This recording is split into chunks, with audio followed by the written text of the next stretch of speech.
आजच्या व्हिडिओमध्ये news number 5 जी आपण न्यूजची सिरीज चालू केलेली आहे त्याच्यामधील 5व्या नंबरची न्यूज आहे 10वी बोर्डसाठी इंग्लिश विषयासाठी. तर काय हेडलाईन दिलेली आहे बघा. Model English school wins cleanest school award. Model English school या शाळेनं क्लीनेस्ट स्कूल अवॉर्ड जिंकलेला आहे. त्याच्यावर न्यूज लिहायची म्हणजे स्वच्छताचा अवॉर्ड जिंकलेला आहे. बघा ही हेडलाईन टाकली, त्याच्यानंतर काय टाकायची, डेटलाईन टाकायची फेब्रुवारी 27. तर बघा 25 फेब्रुवारी वाज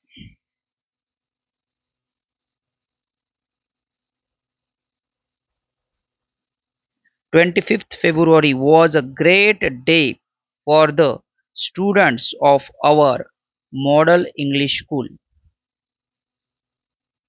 On that day, we were given the cleanest school award by the mayor, Shri Gajanan More. Every month from June onwards, there have been spot checks by members of the municipality, and we have always emerged shining.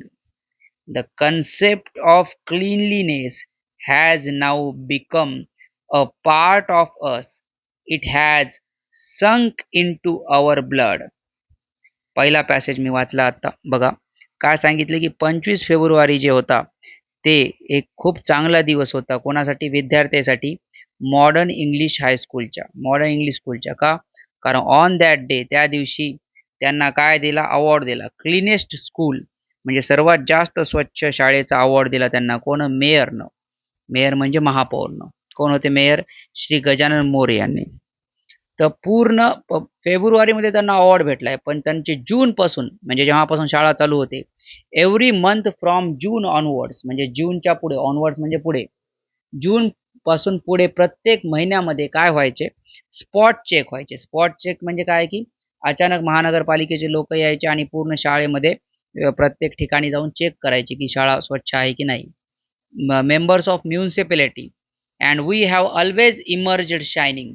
तर आम्ही नेहमी shining emerge केलं म्हणजे आमची शाळा नेहमी स्वच्छ भेटली, कुठेच कचरा वगैरे भेटलेला नव्हता. द कन्सेप्ट ऑफ क्लीनलीनेस, स्वच्छताचा जे कन्सेप्ट आहे त्यांच्या आता आमचा एक पार्टच झाला होता. म्हणजे आता आम्ही कचरा करूच शकत नाही. स्वच्छता राहणे हा आमचा स्वभाव झाला होता. हे पहिला पॅसेज म्हणतोय. चला आता आपण दुसऱ्या पॅसेजमध्ये जाऊ.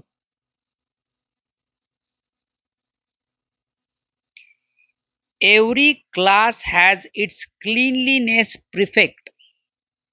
Every corridor on every floor of the school has its cleanliness monitor. Then the posters, the debates, the meetings, and the camps held by students at every class level went towards creating a very strong awareness about cleanliness.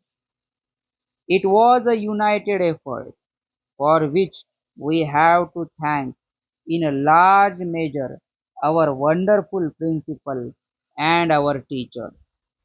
They backed us at every point. This award belongs to the whole school. Every student, every member of the staff, and our principal richly deserve it. आता बघा याचा अर्थ सांगतो. Every class म्हणजे प्रत्येक क्लासचा एक cleanliness prefect असायचा. प्रिफेक्ट म्हणजे लीडर, एक विद्यार्थी. प्रत्येक क्लाससाठी एक विद्यार्थी लावून ठेवला होता, ते लक्ष ठेवणार की वर्ग स्वच्छ वगैरे आहे की नाही. Every corridor on every floor of the school has its cleanliness monitor. तर प्रत्येक क्लाससाठी एक प्रिफेक्ट लावला होता. कॉरिडोर म्हणजे वर्गापुढची जागा. प्रत्येक मजल्यावरच्या प्रत्येक वर्गापुढच्या जागेसाठी एक मॉनिटर लावला होता. तर ते वर्गापुढची जागा स्वच्छ आहे की नाही ते चेक करणार. आणि नंतर काय केलं, ते पूर्ण शाळेने त्यांनी पोस्टर लावले होते. डिबेट्स म्हणजे काय करायच्या? वादविवाद स्पर्धा. मीटिंग भरवायच्या की कशी स्वच्छता ठेवली पाहिजे. कचरा कसा नाही टाकला पाहिजे, कचऱ्याची विल्हेवाट कशी लावली पाहिजे. पूर्ण कॅम्प घेतल्या होत्या. पण स्टुडंट्सनं ॲट एव्हरी क्लास लेव्हल प्रत्येक वर्गाच्या आपापल्या मीटिंग व्हायच्या. प्रत्येक वर्गाच्या आपापल्या डिबेट व्हायच्या. त्यामुळं काय झालं, a very strong awareness about cleanliness. स्वच्छतेबद्दल प्रत्येकाच्या मनामध्ये काय झालं, की खूप अवेअरनेस झाली. म्हणजे जागरूकता झाली, की प्रत्येक जण मनानं कचरा टाकत नव्हतं कुठेच आणि सगळेजण मिळून जेव्हा स्वच्छता करतात, तर इट वॉज त्यालाच काय म्हणतात, it was a United effort. Effort म्हणजे प्रयत्न. युनायटेड म्हणजे काय? सगळ्यांनी मिळून प्रयत्न केला होता. त्यासाठी we have to thank in large measure to our wonderful principal and teacher. तर आम्हाला त्याच्यामुळं कोणाला धन्यवाद द्यायचे आहे? आमच्या प्रिन्सिपलला आणि टीचर्सला. का? कारण ते आम्हाला त्यांनी नेहमी सपोर्ट केला. बॅक टस म्हणजे सपोर्ट करणे. कुठं आमची काही अडचण आली तर त्याच्यामध्ये त्यांनी मदत केली. This award belongs to the whole school. हे अवॉर्ड पूर्ण शाळेचा आहे, पूर्ण प्रत्येक विद्यार्थ्याचा आहे, प्रत्येक शिक्षकाचा आहे आणि प्रिन्सिपलचा आहे. Every student, every member and staff and our principal richly deserve it. Deserve म्हणजे ते सगळ्यांचा त्याच्यावर हक्क आहे. प्रत्येक स्टाफ मेंबरचा, प्रत्येक विद्यार्थ्याचा, प्रत्येक शिक्षकाचा आणि आमच्या प्रिन्सिपलचा सगळ्यांचा त्याच्यावर हक्क आहे. काही अवघड शब्द बघू. इमर्ज्ड म्हणजे काय? उगम पावला, उदयास आला आणि अवेअरनेस म्हणजे काय? जागृती, जनजागृती, जागरूकता. बघा प्रत्येक न्यूज लिहिताना एवढ्या गोष्टी नेहमी लक्षात ठेवत जा. हेडलाईन लिहायची आहे, बाय लाईन म्हणजे ते डेटलाईन वगैरे ते लिहायचं, लीड पॅराग्राफ लिहायचा, त्याच्यानंतर मेन बॉडी लिहायची आणि शेवटी एका लाईनमध्ये कन्क्लूड करायचं असतं. एवढ्या गोष्टी दिमागात ठेवत चला. अवघड शब्द पाठ करा, स्पेलिंग पाठ करा अवघड शब्दाच्या.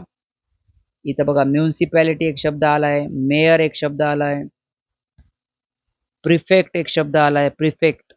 परफेक्ट शब्द नाहीये ते प्रिफेक्ट आहे. तर अवघड शब्दाचे स्पेलिंग वगैरे पाठ करा आणि हे लिहून बघा दोनदा.